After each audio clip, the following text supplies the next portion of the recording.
한국인이 왜 미국까지 와서 설치는 거야? 미국 명문고, 교실 안.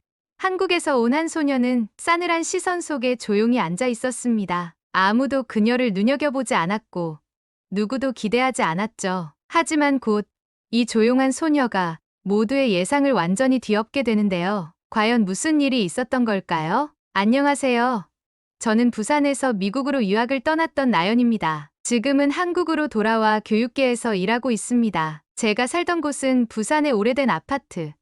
벽지가 누렇게 변색된 15평 남짓한 공간이었죠. 여름엔 선풍기, 겨울엔 전기장판이 유일한 위안이었습니다. 새벽 3시, 형광등, 불빛 아래 수학 문제와 씨름하는 일상이었어요. 공부는 수능용이 아니라 살아남기 위한 무기였죠. 공부는 가난에서 벗어날 유일한 탈출구였습니다. 어머니는 밤새 편의점에서 일하셨고 집에는 전기장판과 싸구려 라면뿐이었어요. 새벽에 돌아오신 어머니의 지친 미소가 가슴을 무겁게 했습니다. 형광펜이 번진 자습서를 들여다보며 한숨을 내쉬었어요. 노란색, 파란색, 분홍색 형광펜으로 표시한 공식들.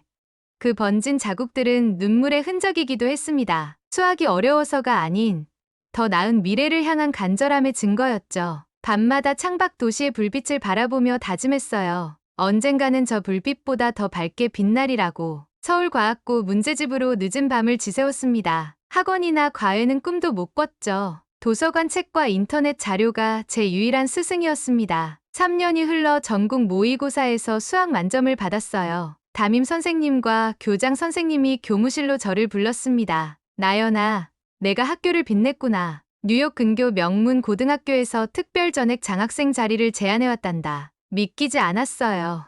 영어도 서툴고 부산 밖으로도 나가본 적 없는 제가 어떻게 미국으로 갈 수 있을까 싶었죠. 하지만 선생님들은 확신에 찬 눈빛으로 말씀하셨습니다. 내 실력이면 충분해. 이건 한국 교육의 우수함을 보여줄 기회이기도 하단다. 집에 돌아와 이 소식을 전했을 때 어머니는 말없이 저를 안아주셨어요. 그날 밤 어머니의 눈물이 제 어깨를 적셨습니다. 기쁨과 헤어짐의 슬픔이 뒤섞인 눈물이었겠죠. 미국 도착 후 첫 등교일, 가슴이 두근거렸어요. 이제 영어로 수업을 들어야 한다는 생각에 밤새 잠을 설쳤거든요. 드넓은 캠퍼스, 깨끗한 건물들, 그리고 형형색색의 옷을 입은 학생들, 모든 것이 낯설었습니다. 교실에 들어서자 시선이 일제히 저를 향했어요. 학생들은 호기심 가득한 눈으로 저를 바라봤죠. 담임 선생님인 매튜스가 저를 간단히 소개했습니다. 이번에 한국에서 온 특별 장학생 나연이야. 모두 환영해주길 바라. 교실 구석자리, 창가 쪽에 자리를 잡았어요. 말없이 앉아 주변을 관찰했죠. 미국 학생들은 생각보다 자유로웠습니다. 수업 중에도 질문을 던지고, 의견을 말하고, 때로는 선생님과 농담을 주고받기도 했어요. 한국에서는 상상할 수 없는 모습이었죠. 첫 수업은 수학이었습니다. 반가운 마음에 책상 위로 노트와 연필을 꺼냈어요. 그런데 주변 학생들은 모두 계산기를 꺼내더군요. 고등학교 수학 시간에 계산기라니 이상했습니다. 자, 오늘은 삼각함수의 공식을 복습해볼까요? 매튜스 선생님이 칠판에 간단한 삼각함수 공식을 적었어요. 학생들은 계산기에 의존한 채 공식만 읊었죠. 선생님이 질문을 던졌을 때도 대부분 계산기를 두드리며 답을 찾았습니다. 나연, 이 문제 한번 풀어볼래? 갑작스러운 질문에 얼어붙었어요. 문제는 간단했지만 영어로 설명해야 한다는 생각에 입이 떨어지지 않았습니다. 결국 아무 말도 하지 못했죠. 매튜스 선생님은 이해한다는 듯 고개를 끄덕이고 다른 학생에게 질문을 넘겼습니다. 점심시간, 식당은 시끌벅적했어요. 어디에 앉아야 할지 몰라 구석 테이블을 찾았죠. 혼자 도시락을 먹으며 한국이 그리웠습니다. 낯선 환경, 낯선 언어, 그리고 낯선 사람들 사이에서 외로움이 밀려왔어요. 수업이 모두 끝난 후 매튜스 선생님이 다가왔습니다. 선생님은 제 노트를 보더니 놀란 표정을 지었어요. 이 모든 필기를 오늘 한 거니? 제 노트에는 빼곡한 손글씨와 미분식들이 가득했습니다. 한국에서 습관처럼 해오던 대로 수업 내용을 꼼꼼히 정리했을 뿐이었죠. 매튜스 선생님은 노트를 유심히 살펴보더니 감탄했습니다. 놀랍구나. 내 수학 기초가 아주 탄탄해 보여. 일주일이 지나고 조금씩 학교 생활에 적응해가던 중이었어요. 영어 발음은 여전히 어색했지만 수업 내용을 이해하는 데는 큰 어려움이 없었습니다. 다만 여전히 교실에서는 침묵을 지키고 있었죠. 질문에 답할 능력은 있었지만 틀릴까봐 또는 발음이 이상해 친구들이 비웃을까봐 두려웠거든요. 그날은 평소와 다른 분위기였습니다. 매튜스 선생님이 평소보다 비장한 표정으로 교실에 들어오셨어요. 손에는 평소와 다른 문제지를 들고 있었죠. 오늘은 특별한 시간을 가져볼까 합니다. 이 문제는 대학 수준의 미적분학에서 다루는 내용인데 한번 도전해보세요. 교실이 순식간에 술렁였어요. 학생들은 서로 얼굴을 마주 보며 당황스러운 표정을 지었습니다. 매튜스 선생님은 천천히 칠판에 복잡한 미분방 정식을 적어나갔죠. 식 하나가 완성될 때마다 교실의 긴장감은 더욱 높아졌습니다. 이 문제는 프린스턴 대학 1학년 미적분학 중간고사에 출제되었던 문제입니다. 지금부터 30분간 풀어보세요. 완벽한 답을 기대하진 않아요. 최선을 다해 접근법만이라도 보여주세요. 학생들은 하나둘 계산기를 꺼내고 공식집을 펼쳤습니다. 하지만 얼마 지나지 않아 대부분의 학생들이 포기하는 모습이 보였어요. 몇몇은 아예 문제지를 덮어버리기도 했죠. 미국 최고 명문고라 불리는 이곳에서도 이 문제는 너무 어려웠나 봅니다. 저는 조용히 자리에 앉아 문제를 들여다보았어요. 익숙한 형태였습니다. 한국에서 독학하며 풀었던 서울대 기출문제와 비슷했거든요. 손가락으로 노트 귀퉁이에 번진 형광펜 자국을 만지작거렸어요. 그 자국은 마치 한국에서의 고된 공부를 상기시키는 훈장 같았습니다. 이건 풀 수 있어. 심장이 빠르게 뛰기 시작했어요. 한국에서 밤새워 공부했던 시간들. 형광펜으로 중요한 공식을 표시하며 눈물 흘렸던 순간들이 주마등처럼 스쳐 지나갔습니다. 이제 그 노력이 빛을 발할 때가 온 것 같았죠. 하지만 망설였어요. 만약 틀리면 어떡하지? 발음이 이상해서 다들 비웃으면 어떡하지?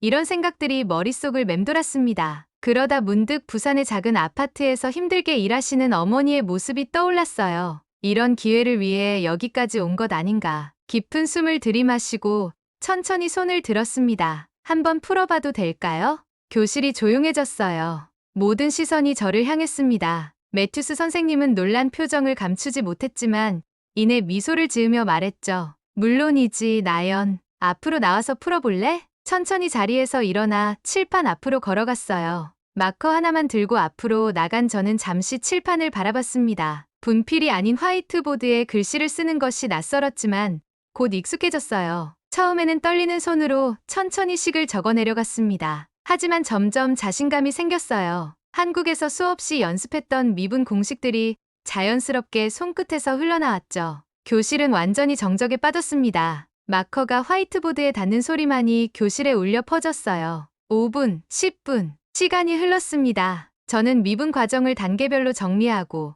중간중간 계산 과정을 명확히 표시했어요. 한국에서 배운 대로 모든 단계를 생략 없이 꼼꼼하게 적었죠. 마지막으로 답을 동그라미 치고 매튜스 선생님을 바라봤습니다. 이렇게 하면 맞나요? 매튜스 선생님은 한동안 말없이 칠판을 응시했어요. 표정이 읽히지 않았기에 더욱 불안했습니다. 혹시 틀린 걸까?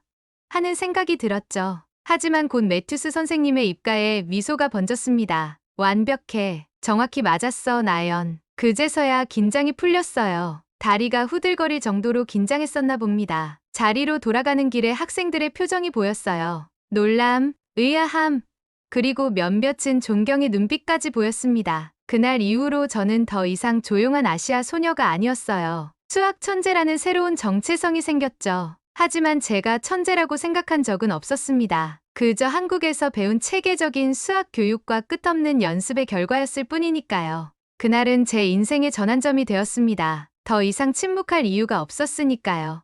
그날 이후 학교 분위기가 달라졌어요. 복도를 지나갈 때면 학생들이 수군거리며 저를 쳐다봤습니다. 수학 천재, 아시안 프로디지 같은 별명이 생겨났죠. 불편했지만 적어도 이제는 보이지 않는 존재가 아니었습니다. 매튜스 선생님의 수학 시간마다 칠판은 제 영역이 되었어요. 어려운 문제가 나올 때마다 선생님은 저를 불렀고 저는 기꺼이 앞으로 나갔습니다. 화이트보드 가득, 대칭성 변환 공식, 함수 흐름을 간결하게 적어내려갔어요. 이제는 영어로 설명하는 것도 자신감이 생겼죠. 특히 인상적이었던 건 다변수 함수의 미분과 적분 문제였어요. 칠판 전체를 사용해가며 복잡한 수식을 정리했습니다. 그때 교실의 분위기는 마치 대학 강의실 같았어요. 모든 학생이 집중해서 필기를 했고, 심지어 평소에 수학에 관심 없던 학생들까지도 호기심을 보였죠. 나연, 내 풀이 방식은 놀라워. 우리가 배우는 교과서적인 접근과는 완전히 달라. 매튜스 선생님이 감탄했어요. 저는 부끄러워하며 웃었습니다. 사실 특별한 것은 없었어요.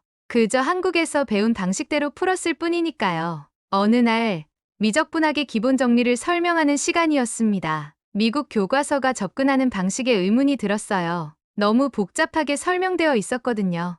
한국에서는 더 간결하고 직관적인 방식으로 배웠던 기억이 났습니다. 선생님, 이 부분을 다른 방식으로 풀어봐도 될까요? 매튜스 선생님은 흔쾌히 허락해 주셨어요. 저는 칠판 가득 두 가지 접근법을 나란히 적었습니다. 왼쪽에는 미국 교과서 방식, 오른쪽에는 한국에서 배운 방식으로요. 10단계가 필요했던 문제가 5단계로 줄어들었죠. 이렇게 하면 더 효율적으로 풀 수 있어요. 대칭성을 이용하면 계산 과정도 줄어들고요. 교실은 순식간에 감탄으로 가득 찼습니다. 학생들은 서로 눈을 크게 뜨고 노트를 비교했어요. 매튜스 선생님도 놀란 표정이었죠. 수업이 끝난 뒤 매튜스 선생님이 저를 불렀습니다. 처음에는 무언가 잘못했나 걱정했어요. 하지만 선생님의 표정은 따뜻했습니다. 너 대체 어디서 이걸 배운 거니?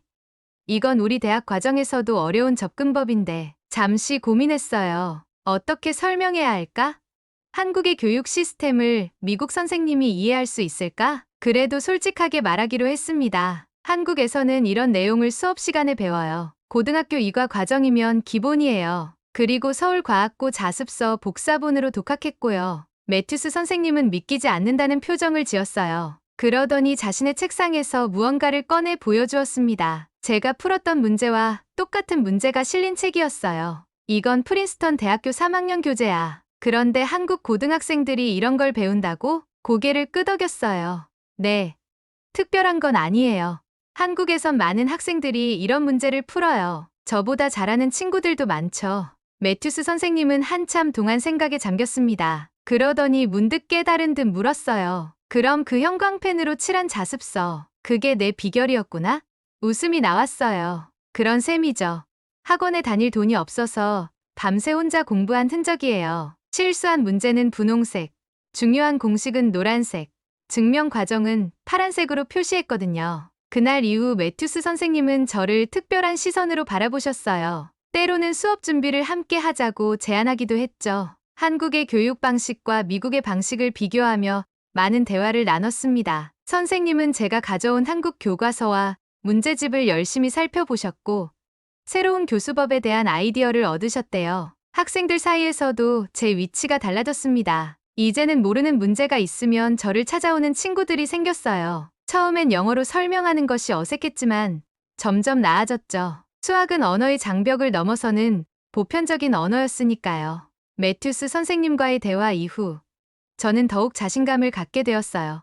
이제는 수업 시간에 질문도 자유롭게 하고 토론에도 적극적으로 참여했습니다. 제 영어 발음은 여전히 어색했지만 친구들은 이제 그것조차 매력적으로 느끼는 것 같았죠. 어느 날 매튜스 선생님이 특별한 소식을 전했어요. 다음 주 수업에 프린스턴 대학에서 게스트 교수가 참관한다는 것이었습니다. 수학교육 방법론에 관심이 많은 헤이든 박사라는 분이셨죠. 나연, 다음 주 수업에서 내가 지난번처럼 칠판에서 문제를 풀어주면 좋겠어. 헤이든 박사님께 한국식 접근법을 보여드리고 싶거든. 긴장되긴 했지만 기꺼이 수락했어요. 부산의 작은 아파트에서 공부하던 제가 이제는 미국 최고의 대학 교수 앞에서 문제를 풀게 된다니 꿈만 같았습니다. 그날이 왔어요. 교실 뒤편에는 헤이든 박사와 몇몇 교직원들이 앉아 있었습니다. 매튜스 선생님은 평소보다 더 정장을 차려입고 약간 긴장한 모습이었죠. 수업이 시작되고 선생님은 칠판에 복잡한 함수 문제를 적었어요. 자, 이 문제는 지난주에 나연이 독특한 방식으로 풀어냈던 문제입니다. 오늘은 나연이 직접 풀이 과정을 설명해 줄 거예요. 제 차례가 되자 심장이 빠르게 뛰었습니다. 천천히 일어나 칠판 앞으로 걸어갔어요. 마커를 들고 잠시 숨을 골랐죠. 교실 뒤편에서 헤이든 박사의 날카로운 시선이 느껴졌습니다. 안녕하세요. 저는 이 문제를 한국에서 배운 방식으로 풀어보겠습니다. 영어로 설명하는 것이 여전히 어색했지만 수학만큼은 자신 있었어요. 칠판에 체계적으로 풀이 과정을 적어내려갔습니다. 한국에서 배운 대로 대칭성을 활용하고 변수 변환을 통해 복잡한 식을 단순화했죠. 마지막으로 깔끔하게 정리된 답을 동그라미 쳤습니다. 이렇게 하면 10단계 이상 필요한 과정을 5단계로 줄일 수 있어요. 한국에서는 문제 풀이의 효율성을 매우 중요하게 생각하거든요. 설명을 마치자 교실은 조용했습니다. 헤이든 박사는 안경을 올리며 앞으로 걸어왔어요. 이 풀이 누가 한 거지? 제 앞에 서서 묻는 그의 표정은 읽기 어려웠습니다. 침을 삼키며 대답했어요. 제가 했습니다. 헤이든 박사는 칠판을 유심히 살펴보더니 다시 저를 바라봤어요. 자네 이름이 뭔가? 나연입니다. 김나연이요. 그는 고개를 끄덕였습니다. 나연, 다음 주에 프린스턴에서 열리는 수학 세미나의 발표자로 초청하고 싶네. 학생들과 교수진 앞에서 이런 접근법을 소개해 줄 수 있겠나? 순간 귀를 의심했어요. 프린스턴 대학의 세미나라니?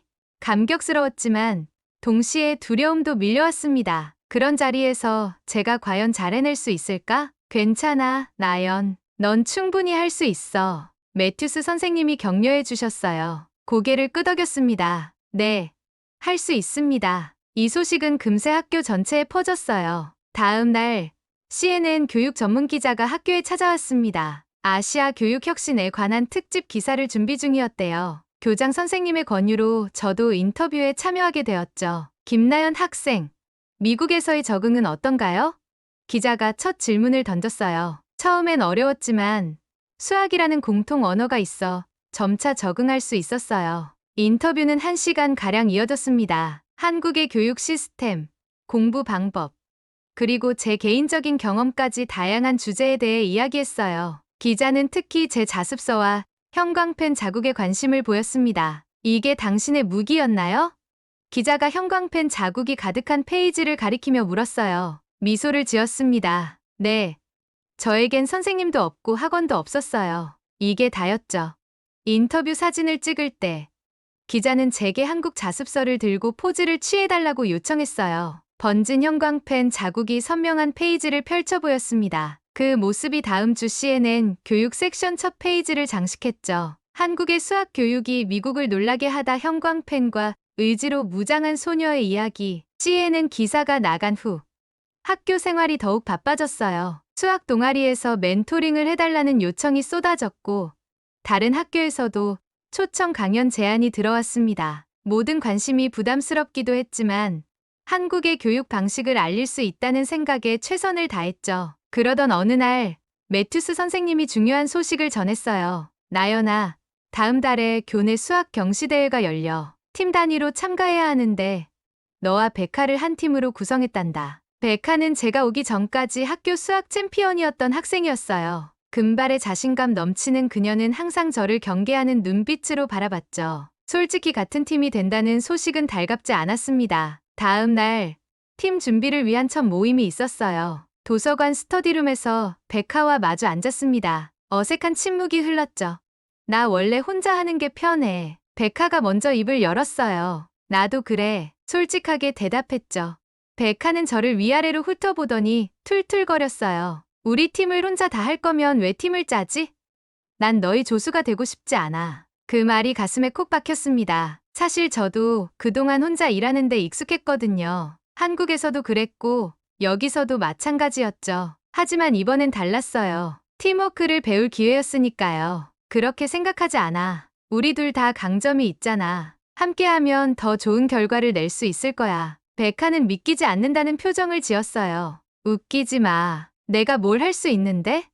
너 같은 수학 천재 옆에서? 이렇게는 안 되겠다 싶었습니다. 문제집을 펼쳐 가장 어려운 문제 하나를 골랐어요. 그리고 일부러 백하에게 건넸죠. 이 문제 내가 먼저 풀어볼래? 난 어떻게 접근해야 할지 감이 안 잡혀. 사실 거짓말이었어요.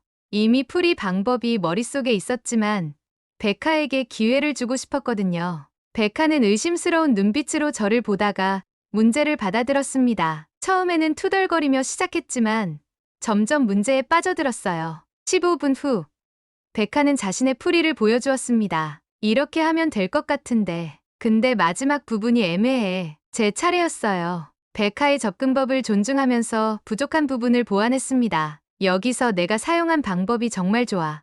그런데 이 부분에서 한국식으로 접근하면 계산이 더 간단해질 수 있어. 백하의 눈이 커졌어요. 어떻게? 천천히 설명했습니다. 한국에서 배운 효율적인 풀이법, 공식을 외우기보다 원리를 이해하는 방식에 대해서요. 백하는 점점 흥미를 보이기 시작했어요. 와, 이건 생각지도 못했어. 정말 간단해지네. 그렇게 첫날의 얼음이 조금씩 녹기 시작했습니다. 다음 모임에서는 백하가 먼저 질문을 던졌어요. 그 한국식 접근법에 대해 더 알려줄 수 있어? 진심으로 기뻤어요. 이제 서로를 경쟁자가 아닌 팀원으로 보기 시작한 것 같았거든요. 매일 방과 후, 우리는 도서관에서 만나 문제를 풀고 서로의 방식을 배웠습니다. 백하는 창의적인 발상이 뛰어났고, 저는 체계적인 접근법이 강점이었죠. 어느 날, 백하가 문득 물었어요. 나연, 한국에서는 정말 모든 학생이 이런 수준의 문제를 풀어? 잠시 생각했어요.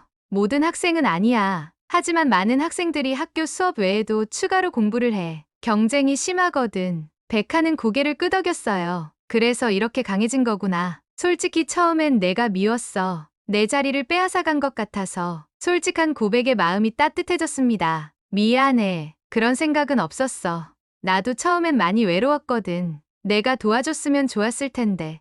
서로 웃음이 나왔어요. 이제는 진정한 팀이 된 느낌이었습니다. 백하는 제 수학적 접근법을 배우고, 저는 백하에게서 미국식 자유로운 사고방식을 배웠어요. 서로 다른 강점이 만나 시너지를 낸다는 게 이런 느낌이구나 싶었죠. 대회가 다가올수록 우리의 팀워크는 더욱 단단해졌습니다. 이제는 말하지 않아도 서로의 생각을 이해할 정도였어요. 백하는 더 이상 한국 소녀가 아닌 나연이라고 불렀고, 저도 백하를 진정한 친구로 여기게 되었습니다. 교내 수학 경시대회에서 백하와 함께 1등을 차지한 후, 더 큰 도전이 우리를 기다리고 있었습니다. 매튜스 선생님이 저희를 교무실로 불러 중요한 소식을 전했어요. 축하해, 너희 둘. 전국 수학 경시대회에 우리 학교 대표로 참가하게 됐어. 백하와 저는 서로 놀란 눈빛을 교환했습니다. 전국 대회라니, 꿈만 같았어요. 매튜스 선생님은 이어서 설명했죠.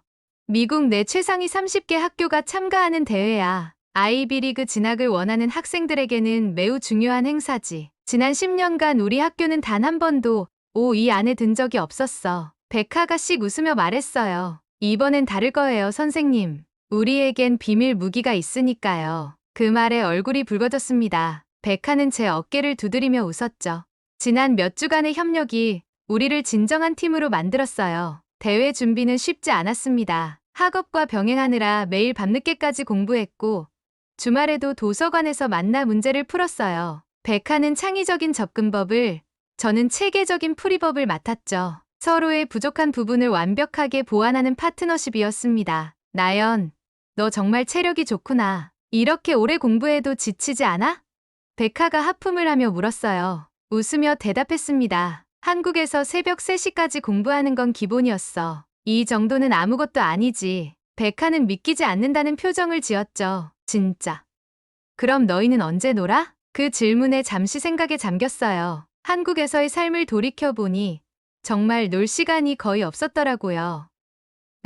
놀지 않아. 그냥 공부해. 백하는 고개를 절레절레 흔들었습니다. 다음 주말엔 내가 너에게 미국식 휴식을 가르쳐 줄게. 계속 이렇게만 하다간 대회 전에 쓰러질 거야. 그렇게 우리는 주말마다 2시간씩 의무적 휴식 시간을 가졌어요. 백하와 함께 쇼핑몰에 가고, 영화를 보고, 아이스크림을 먹으며 평범한 10대의 삶을 경험했죠. 이런 균형이 오히려 공부 효율을 높인다는 걸 깨달았습니다. 마침내 대회 당일이 왔어요. 보스턴의 넓은 컨벤션 센터에는 미국 전역에서 온 학생들로 가득했습니다. 대회장에 들어서자 긴장감이 엄습했어요. 쟁쟁한 학교들의 이름이 현수막에 걸려 있었고, 참가자들의 진지한 표정이 부담스러웠죠. 괜찮아.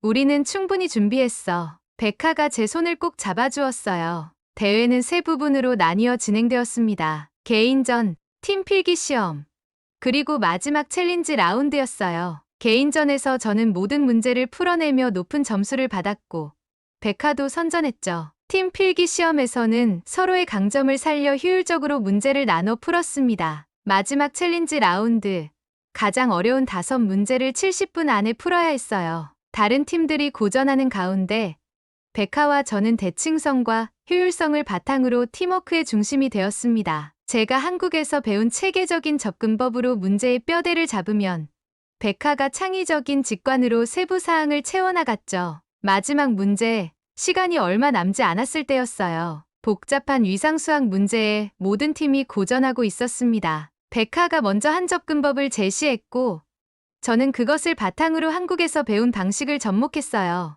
나연, 여기서 내가 말했던 그 대칭성 활용하면 어떨까? 백하가 속삭였어요. 고개를 끄덕이며 함께 풀어나갔습니다. 마지막 순간, 시간이 거의 다 되었을 때 답을 완성했어요. 백하와 손을 마주쳤죠. 우리는 시간 내 유일하게 정답을 제출한 팀이었습니다. 결과 발표 시간, 심장이 터질 것 같았어요. 3위, 2위, 그리고 1위가 호명되는 순간, 우리 학교 이름이 불렸습니다. 믿을 수 없었어요. 백하는 소리를 지르며 저를 껴안았고, 우리는 함께 무대로 올라갔습니다. 트로피를 받는 순간, 백하의 눈에 눈물이 고였어요. 그녀는 떨리는 목소리로 말했습니다. 내가 틀렸어. 넌 천재가 아니라 진짜 학생이야. 열심히 노력한 진짜 학생. 그 말에 저도 눈물이 났어요. 백하는 이제 저를 진정으로 이해하게 된 것 같았습니다. 저는 타고난 천재가 아니라 그저 다른 교육 환경에서 자란 평범한 학생일 뿐이었으니까요. 우리의 우승은 단순한 수학 실력의 승리가 아니었어요. 서로 다른 문화와 접근법이 만나 만들어낸 시너지의 결과였죠. 대회장을 나오는 길, 많은 기자들이 인터뷰를 요청했습니다. 그중 한 명이 물었어요. 나연 씨, 미국과 한국의 수학 교육에서 가장 큰 차이점은 무엇이라고 생각하나요? 잠시 생각한 후 답했습니다. 한국은 기초와 반복을, 미국은 창의성과 자유를 중요시해요. 둘 다 필요한 거죠. 오늘 우리가 증명했잖아요. 우승 후 일주일이 지났을 때 예상치 못한 편지들이 도착하기 시작했습니다. 프린스턴, MIT, 스탠포드, 하버드, 미국 최고의 대학들에서 보낸 조기 입학 제안이었어요. 헤이든 박사의 추천으로 특별 장학금까지 포함된 파격적인 제안이었죠. 집에서 편지들을 펼쳐놓고 한참을 바라봤어요. 어머니에게 전화를 걸어 소식을 전했습니다. 어머니는 기쁨에 겨워 울음을 참지 못하셨죠. 나연아, 정말 자랑스럽구나. 너의 노력이 헛되지 않았어. 그 순간 마음속에 묘한 감정이 일었어요. 미국 최고의 대학에 진학하는 것. 그건 분명 꿈 같은 기회였습니다. 학교에서는 모두가 제 결정을 궁금해했어요. 백하는 제게 MIT를 강력히 추천했고, 매튜스 선생님은 프린스턴이 좋을 거라고 조언했죠. 많은 대학에서 장학금을 제안받았지만, 저는 결국 프린스턴 대학교의 국제교육연구 프로그램을 선택했습니다. 헤이든 박사를 찾아가 제 결정을 전했어요. 저 프린스턴에 진학하겠습니다. 다만 수학만 공부하는 게 아니라 두 나라의 교육 방식을 연결하는 연구를 해보고 싶어요. 박사는 미소 지으며 고개를 끄덕였습니다. 좋은 선택이야, 나연. 내가 여기서 시작한 이 변화는 단지 수학 문제가 아니라 교육의 미래를 위한 문제였지. 학교 마지막 날, 백하가 작별 파티를 열어주었어요. 반 친구들과 선생님들이 모두 모였습니다. 백하는 눈물을 글썽이며 말했죠. 나연, 너는 우리 학교를 완전히 바꿔놓았어. 이제 우리는 그냥 수학을 푸는 게 아니라 수학을 이해하려 해. 덕분이야. 기숙사 방에서 짐을 싸던 저는 오래된 자습서의 마지막 페이지를 펼쳤어요. 번진 형광펜 자국 옆에 새롭게 수식을 적었습니다. 한국에서 배운 반복과 기초, 미국에서 배운 자유와 창의성. 그 사이 어디쯤에 해답이 있을지도 모르니까요. 가방을 닫고 창밖을 바라봤어요. 내일이면 프린스턴 캠퍼스를 밟게 되겠죠. 하지만 진짜 여정은 이제 시작이라는 걸 알고 있었어요. 이건 끝이 아니라 새로운 문제의 시작이니까요. 오늘 조용한 한국 소녀가 일으킨 수학 교육계의 반란을 일으킨 이야기는 어떠셨나요? 한국이 가진 교육의 저력을 다시 한번 느끼게 해준 감동적인 여정이었죠. 여러분도 각자의 자리에서 작은 한 걸음이 큰 변화를 만든다는 걸 기억해주세요. 지금까지 한국이다비다를 시청해주셔서 감사합니다. 다음에도 더 뜨겁고 감동적인 이야기로 찾아뵙겠습니다.